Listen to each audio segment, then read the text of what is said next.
उधर बड़ी खबर आई इजराइल से। इजराइल की फौज ने 7 अक्टूबर को हुए हमास के हमले का एक हैरान कर देने वाला वीडियो जारी किया।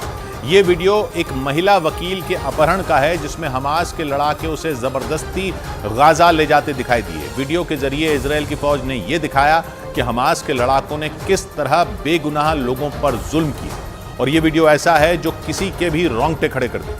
7 अक्टूबर को हमास के लड़ाके उस महिला को बंधक बनाकर गाजा पट्टी ले गए थे। इस वीडियो में हमास के लड़ाके इजराइल की उस महिला को जबरदस्ती अपने साथ ले जाते नजर आए, और हमास के लड़ाकों की बर्बरता का यह वीडियो खुद इजराइल ने जारी किया।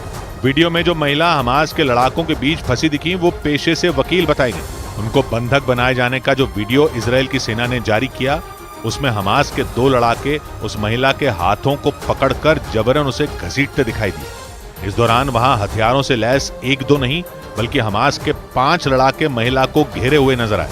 इजराइल के मीडिया के मुताबिक जिस वक्त उन्हें हमास के लड़ाकों ने अगवा किया, वो बुरी तरह बीमार थी, और इसी वजह से वो बार बार लड़खड़ाकर गिरती भी दिखी। लेकिन हमास के लड़ाकों को उन पर जरा भी तरस नहीं आया, क्योंकि एक लड़ाके ने अचानक किसी बोरे की तरह उन्हें अपनी पीठ पर लाद लिया।